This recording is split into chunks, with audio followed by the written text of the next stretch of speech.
রোদ বৃষ্টির দিনে সারাদিন আজ আমার মন খারাপ ছিল। তখনই হঠাৎ করেই এক নিকট বন্ধুর আহ্বানে বেরিয়ে পড়লাম ঘুরতে। কখনো নিকট, কখনো দূরে হয় আমাদের ঘোরা।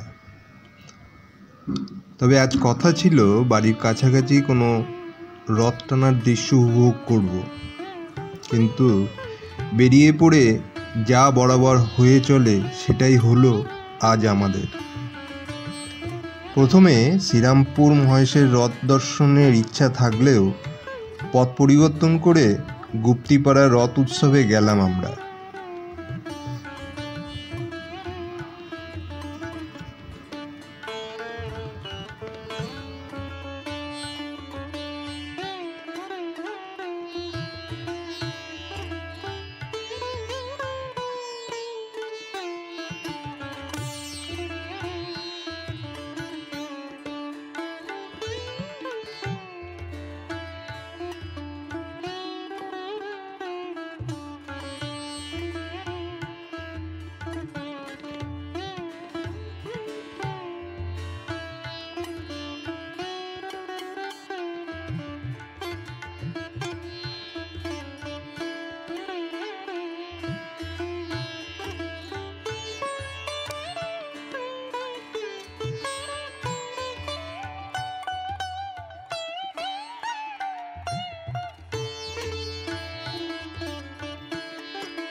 নমস্কার, আমি কল্যাণ দত্ত।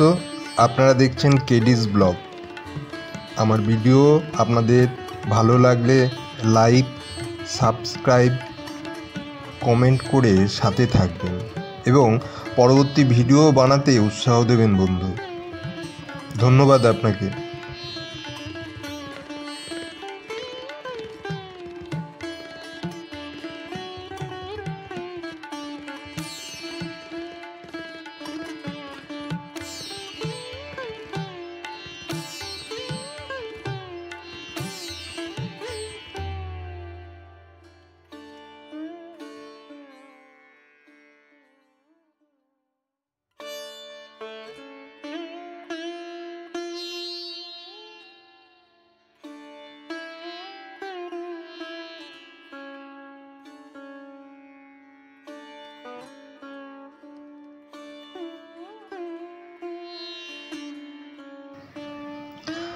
রাস্তাঘাট উন্নত হলেও অসংখ্য বাম্পারে পড়ে বাইকের ঝাঁকুনিতে আমাদের বেশ হাল খারাপ।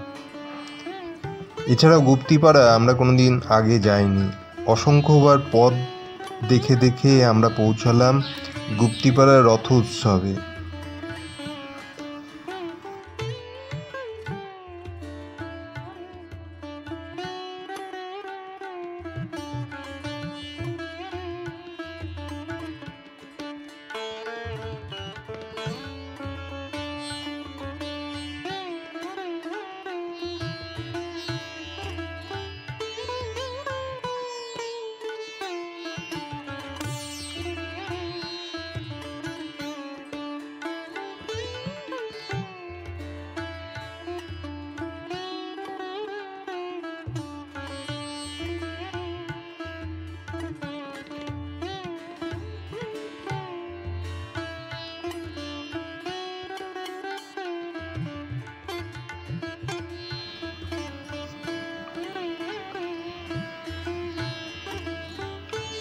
রথ টানা তখন শুরু হয়ে গিয়েছিল। যেদিকে চোখ যায় সেদিকে অগণিত ভক্ত মানুষের ভিড় ছেয়ে গেছে। আশেপাশের বাড়িগুলোতেও অসংখ্য মানুষের জমায়েত হয়েছিল।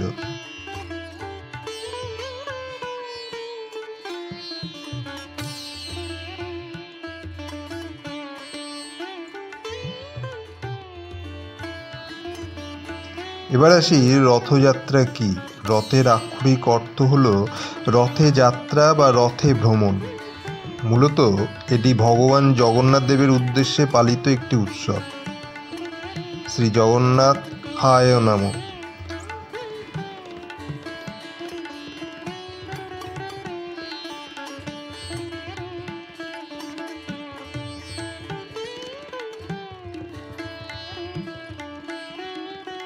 রথযাত্রা সনাতন ধর্মের একটা গুরুত্বপূর্ণ মহোৎসব।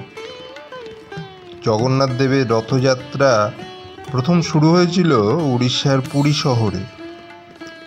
রাজা ইন্দ্রদ্যুম্নের আমলে এই যাত্রা শুরু হয়েছিল বলে মনে করা হয়।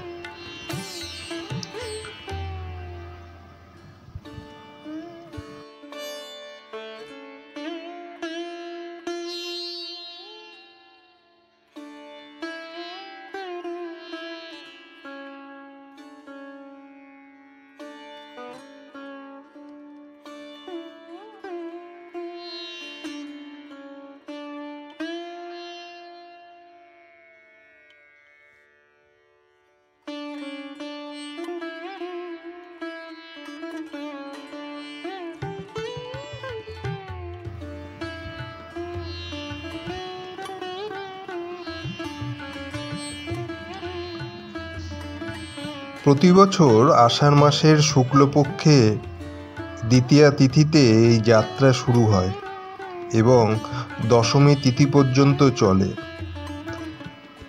পুরীর জগন্নাথ মন্দির থেকে এই রথযাত্রা শুরু হয়ে গুন্ডিচা মন্দির পর্যন্ত যায়। সেখানে 7 দিন থাকার পর আবার জগন্নাথ দেবের মন্দিরে ফিরে আসে।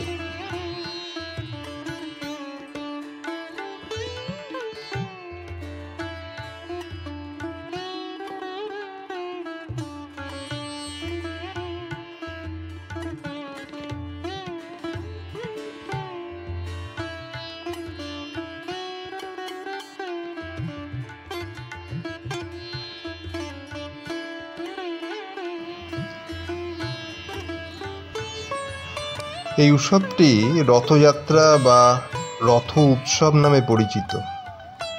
রথযাত্রার মূল উদ্দেশ্য হল জগন্নাথ দেবকে সাধারণ মানুষের কাছে নিয়ে আসা। যারা মন্দিরে প্রবেশ করতে পারে না, যারা মন্দিরের বিগ্রহ দর্শন থেকে বঞ্চিত, তাদেরকে দর্শন লাভের সুযোগ করে দেওয়া। সুতরাং রথযাত্রা একটি ধর্মীয় উৎসব, যা রথে চড়ে জগন্নাথ, বলদেব, সুভদ্রা নগর প্রদক্ষিণের মাধ্যমে পালিত হয়।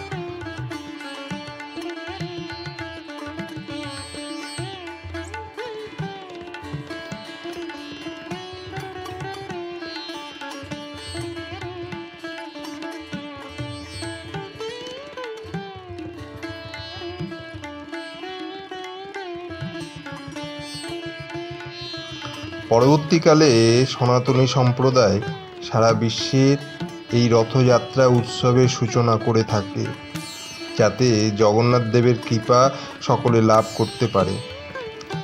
জগন্নাথ দেবের রথ স্পর্শ করে অপ্রাকৃত আনন্দ লাভ করতে পারে। শুভ রথযাত্রা।